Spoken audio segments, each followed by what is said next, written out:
Celebrate good time, come on. Bon, c'était pour la petite chanson.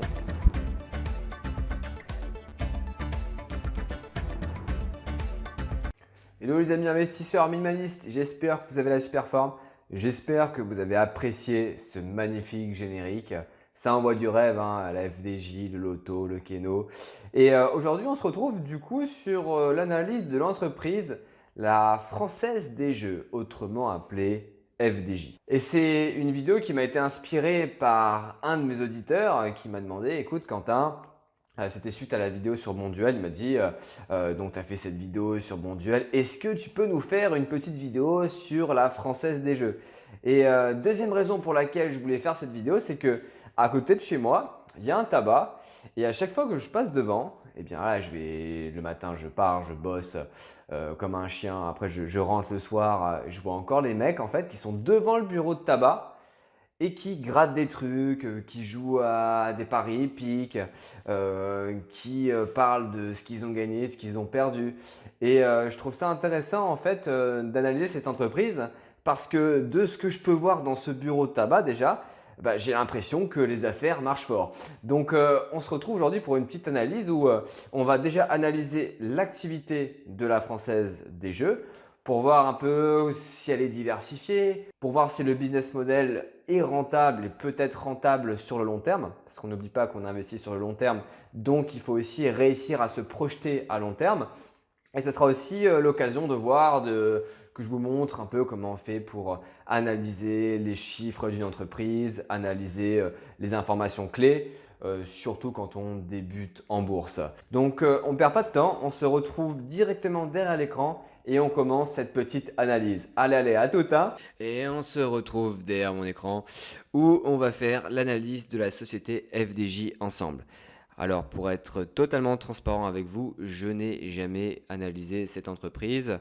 Ce que j'ai fait, c'est que j'ai recueilli les différentes informations qui m'intéressaient pour cette vidéo.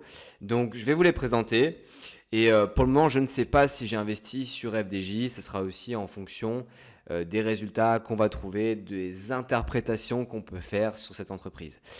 Avant de commencer, alors petit scoop, hein, n'achetez jamais de produits FDJ, que ce soit les paris sportifs, le poker, les tickets de Keno, les trucs à gratter, c'est de la merde avec un grand M et un grand E à la fin. C'est de la merde parce que en fait, ce qui va se passer, c'est que tu auras une espérance de gain négative. Et en fait, ça me rappelle mon cours de maths que j'avais en première. Eh bien, c'était un exercice qui était plutôt intéressant. Le prof avait pris un ticket à gratter.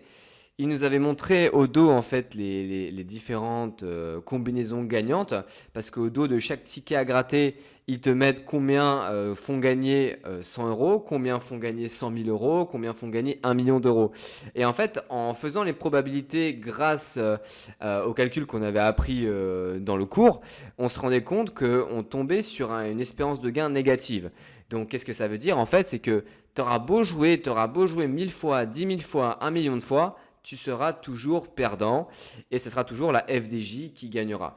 Et c'est pour ça en fait que ça a l'air pour le moment d'être une entreprise à fort potentiel. Et la deuxième raison aussi de ne pas acheter des produits FDJ, c'est pour ton banquier. C'est que si tu veux acheter une résidence principale, que tu veux monter un business, que tu as des projets, que je ne sais pas, tu veux investir dans une baraque à frites, il va te falloir un dossier bancaire solide.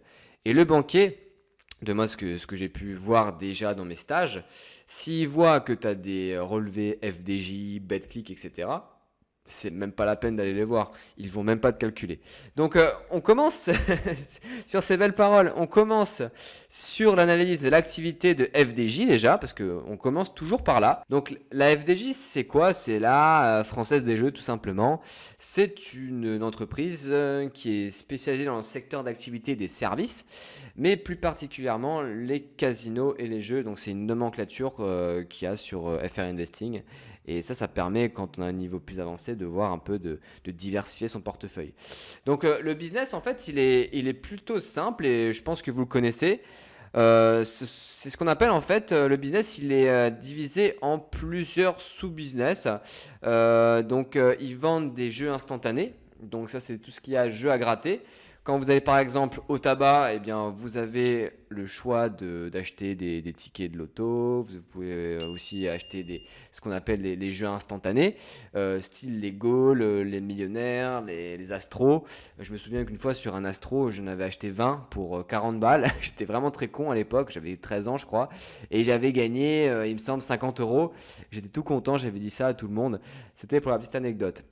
Donc voilà, les jeux instantanés, c'est tout ce qui est jeu à gratter. Hein. Donc jeu instantané, tu grattes avec la pièce et tu essayes de gagner de l'argent. Donc on a des jeux instantanés, des jeux à gratter qui coûtent 1 euro. Les goals, je ne sais pas si vous en avez déjà pris. D'ailleurs, dites-le moi dans les commentaires si vous avez déjà acheté des tickets à gratter. Ça peut être intéressant de voir. Ceux à 2 euros, bon, on a les millionnaires. J'en connais pas d'autres parce que ça fait longtemps que je ne suis plus là-dessus. Et on a aussi ceux à 3 euros. Il me semble que c'est un ticket à gratter qui s'appelle Las Vegas. Et avec ceux à 3 euros, tu as un gain potentiel qui n'arrivera jamais d'ailleurs, mais un gain potentiel qui est plus élevé.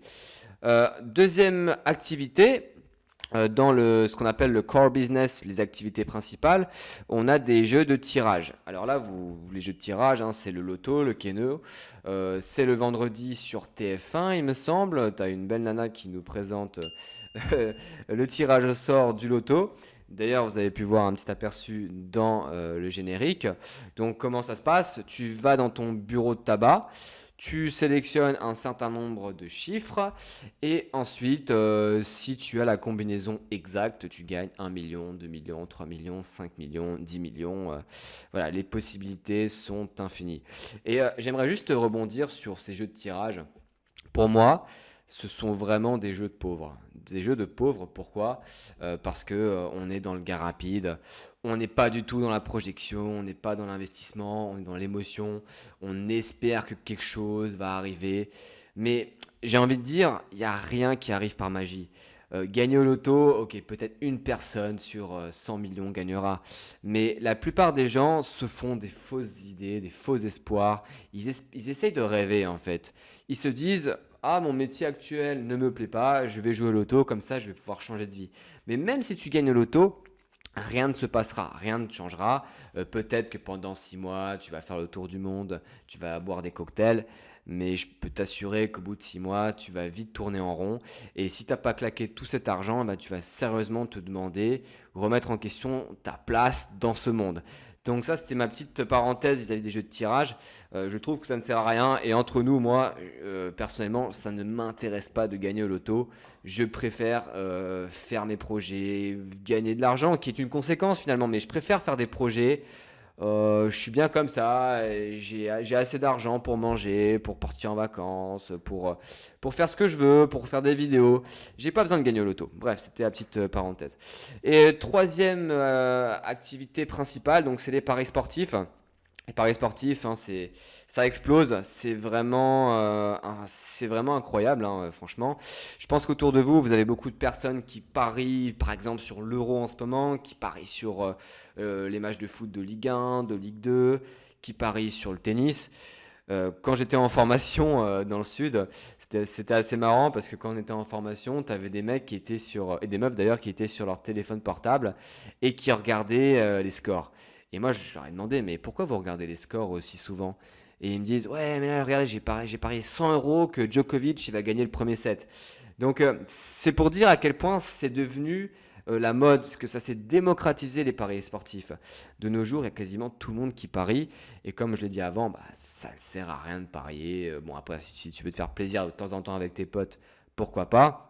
Mais ça risque d'être plus un frein qu'autre chose vis-à-vis de ton banquier. Donc si tu veux parier, juste, hein, si tu veux parier de temps en temps, ne le fais pas via la carte bancaire. Achète directement ton pari avec du liquide, comme ça ton banquier ne le verra pas. Donc troisième activité, c'était les paris sportifs et on a comme marque Parion Sport, Parion Web. Je ne connaissais pas Parion Web, mais voilà, c'est Parion Web, hein. Et on a aussi le poker en ligne. Où là, on a aussi des personnes qui essayent de gagner de l'argent au poker en ligne.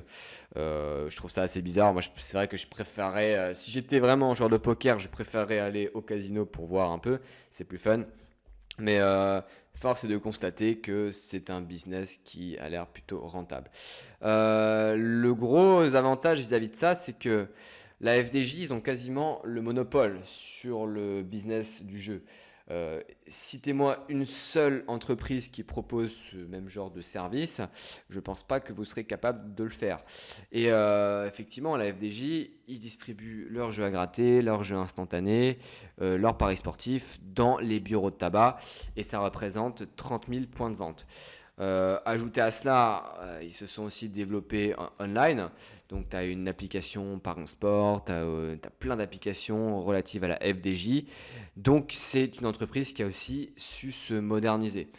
Euh, on a aussi des activités complémentaires à la FDJ et ça, c'est des trucs que je ne savais pas. Récemment, ils ont lancé des solutions technologiques pour les opérateurs de jeux d'argent.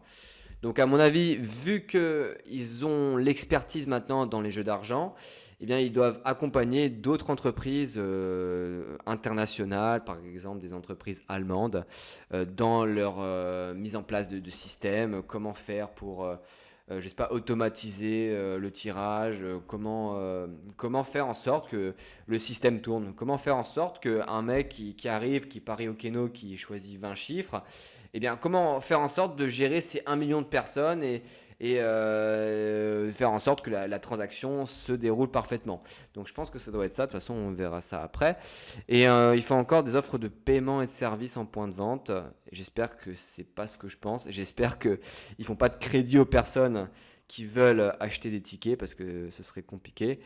Et divertissement, ça on verra encore de quoi il s'agit. Je vous propose maintenant de quitter ça et d'aller sur le site de la FDJ sur lequel j'étais avant. Et ouais, on est là, je suis allé sur le site. Très important quand vous investissez sur une entreprise, allez sur le site, regardez quelques vidéos sur YouTube et vous aurez déjà des informations assez cruciales. Donc là, j'ai cliqué sur activité sur le site FDJ. Donc, qu'est-ce qu'ils disent? Offre de jeux diversifiée, responsable. Bon, responsable. Responsable, ça me fait toujours rire, hein. Toutes les entreprises proposent quelque chose de responsable, ont une offre responsable, machin. Pour moi, la FDJ, c'est pas responsable. Enfin, tu proposes des tickets à gratter à des personnes qui n'ont pas les moyens, qui rêvent.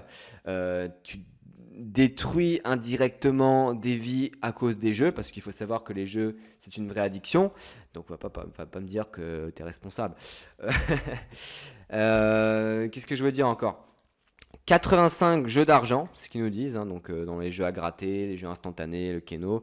85 jeux d'argent, donc ça, à votre avis, qu'est-ce que ça nous dit? Ça nous dit qu'ils proposent plusieurs produits, 85 produits. Donc c'est plutôt pas mal. C'est comme LVMH, ils ont différents types de gammes de produits. Eh bien, la FDJ, c'est pareil, ils ont leur type de produits, ils en ont 85 qui sont répartis dans les 3 familles qu'on a vues avant. 10% du budget d'achat d'espace publicitaire, bon ça, tu t'aurais pu le garder, ils le mettent en rouge. Ils auraient pu le mettre en parenthèse, voire ne pas le mettre. Je trouve que cette information ne sert à rien. 100% de conformité depuis 2012. Donc ça veut dire que dans leur tirage au sort, ils ne se plantent pas. Donc ouais, c'est plutôt une bonne nouvelle, c'est 100%. On a encore les différents jeux de loterie que je vous ai montrés avant. Les informations, je les ai prises là. Paris sportif, jeux de tirage, jeux instantanés. On va regarder un peu les jeux instantanés, comme ça va peut-être vous... Oh, c'est bloqué, bon, c'est bizarre. J'ai dû interdire les jeux d'argent. Bon, vous pourrez faire la recherche par vous-même, comme ça on pourra aller plus vite aussi. Et là, c'est intéressant, très intéressant. Offre disponible et accessible partout en France. En point de vente, donc les 30 000 enseignes. Hashtag j'ai un monopole sur le business des jeux à gratter, etc. Et ils sont aussi présents, ils ont une application en ligne sur smartphone. Je pense que c'est incontournable. Ils étaient un peu à la traîne, les premiers à avoir mis en place le système de paris sportif via Internet, via les smartphones, c'était BetClick.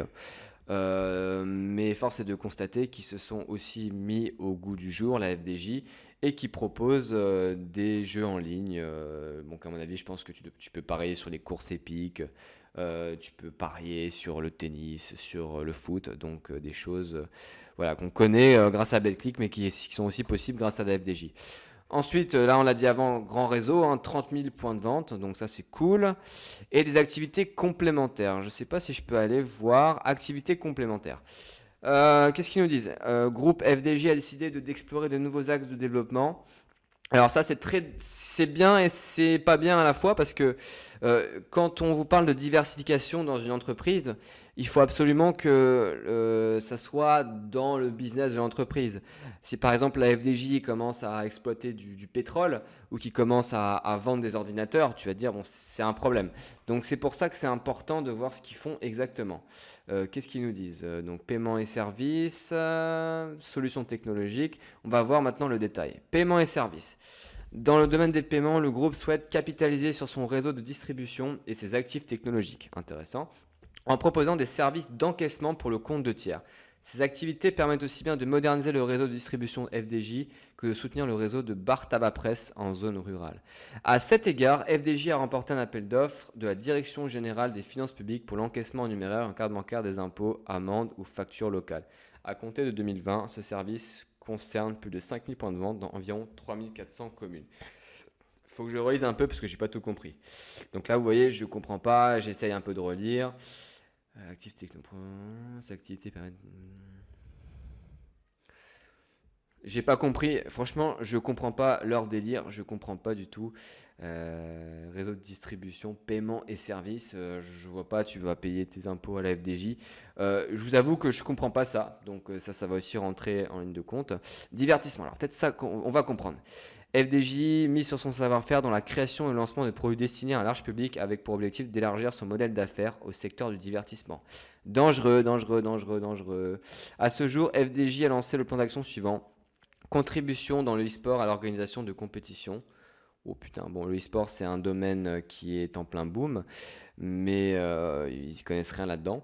Développement d'applications et de divertissement fondés sur la valorisation de l'audience par la publicité. Proposition d'activités de divertissement expérientielles, c'est-à-dire des activités ludiques qui se pratiquent hors du domicile et dont le consommateur est aussi acteur. Ouais, des trucs avec la réalité virtuelle. Bon, ça honnêtement, chacun a son point de vue là-dessus, mais moi j'y comprends rien à leur activité complémentaire. Moi je trouve ça juste dommage qu'ils restent pas dans leur secteur.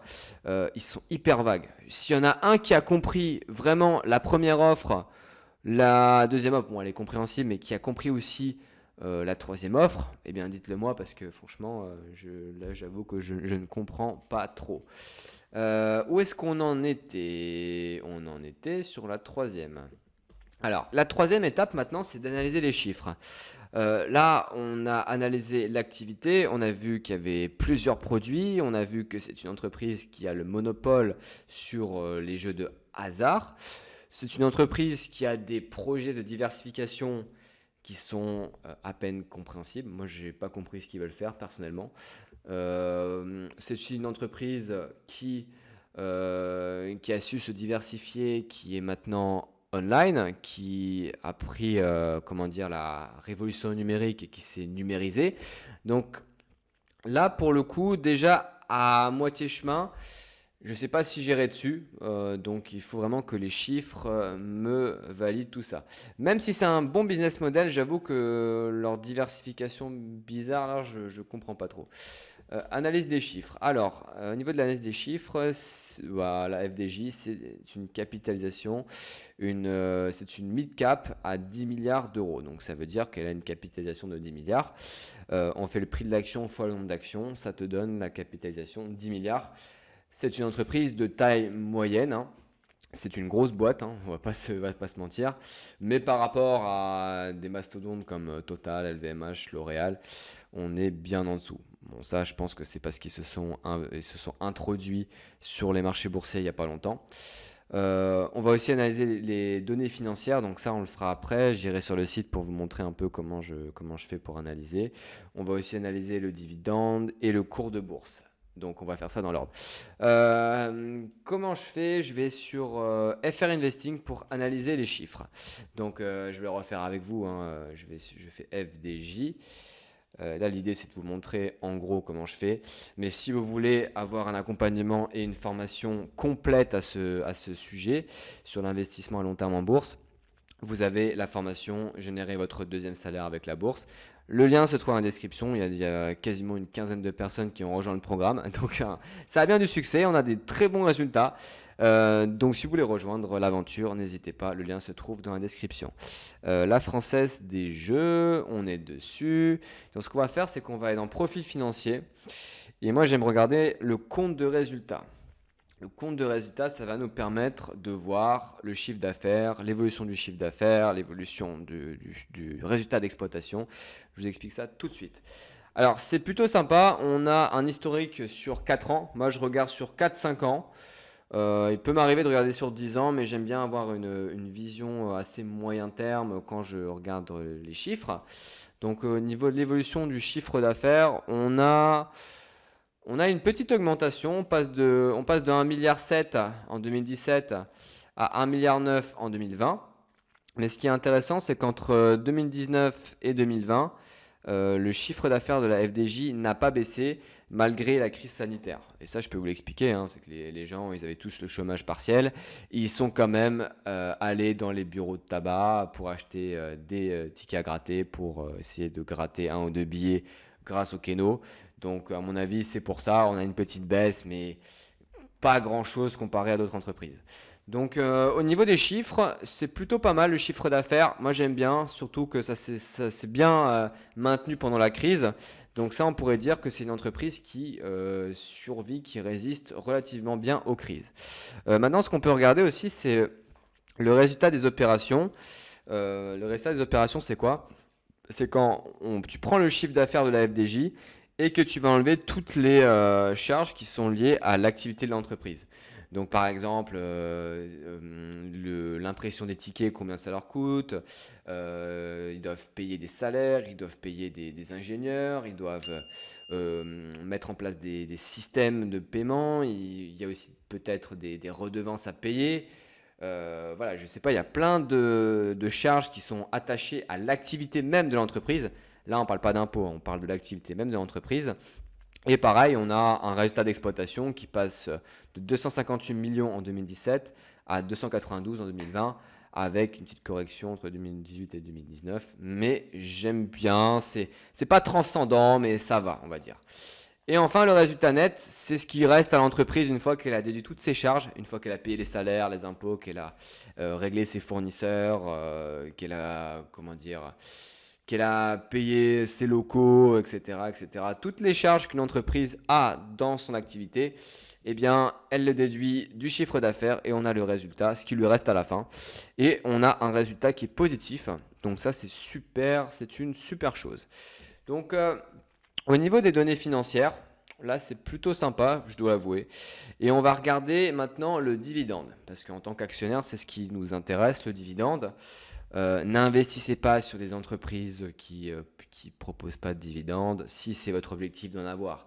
Il y a beaucoup de personnes qui me disent ouais, t'as vu, j'ai investi sur cette entreprise, moi j'ai une stratégie de dividende. Et quand je regarde, il n'y a pas de dividende. Donc on va regarder avec la Française des Jeux. Qu'est-ce que ça nous dit? 0,64. Donc en 2020, on était à 0,64. J'ai l'impression qu'il y en a eu deux. Ouais, 0,64. On est sur un rendement de dividende qui est aux alentours de 2%.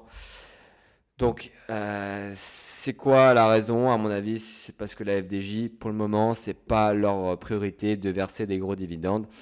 Leur priorité, à mon avis, c'est d'utiliser leur cash dans leurs différentes activités pour générer de la croissance. Donc on va voir si au niveau de la croissance, eh bien il y en a déjà.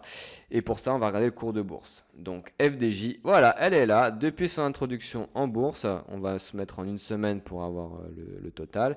Je prends la règle en décembre 2019. Ah oui, je me souviens, j'étais à Pékin quand ils se sont introduits en bourse. Je me souviens.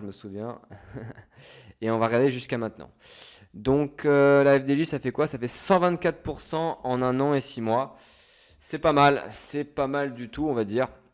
Après, une augmentation aussi brusque, moi ça me fait toujours peur, hein. 124% sur 1 an.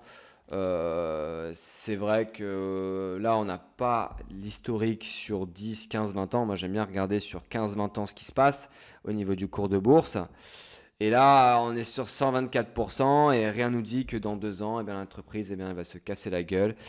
Voilà, moi ça me fait peur ce genre d'entreprise, 124%.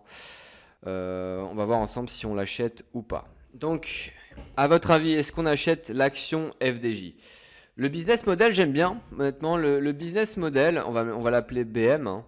Le business model, j'aime bien. Ça, je le valide. Je pense que c'est quelque chose qu'on aura encore dans 30, 40, 50 ans. L'entreprise a été créée il y a une cinquantaine d'années maintenant et elle tourne toujours.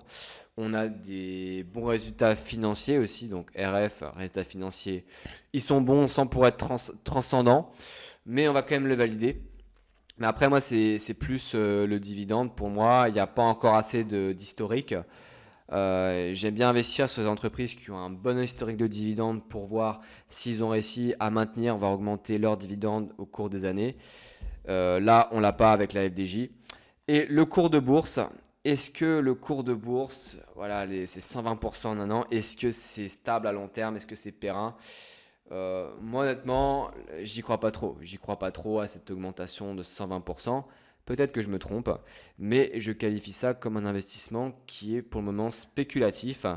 Donc, à votre avis, quelle est ma décision vis-à-vis de la FDJ? Est-ce que j'achète? Est-ce que j'achète pas? Alors, je n'achète pas. Je n'achète pas la FDJ parce que je trouve ça beaucoup trop jeune. J'ai pas assez de visibilité. Moi, j'aime bien avoir de la visibilité. J'aime bien voir que la société a maintenu, voire augmenté ses dividendes au cours des années.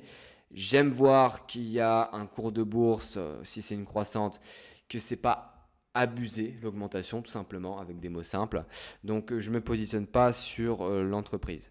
Donc voilà, dites-moi vous si vous vous positionnez dans l'entreprise, si vous voulez l'acheter, si vous l'avez déjà et donnez-moi des raisons valables de l'acheter et ce serait un plaisir de parler avec vous dans les commentaires.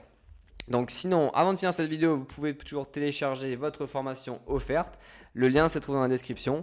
Formation sur 3 jours dans laquelle on va apprendre les bases de la bourse, comment choisir son courtier, comment développer une stratégie à long terme. Tout est expliqué avec des mots simples. Donc tu t'inscris à la newsletter, tu reçois la formation et c'est parti.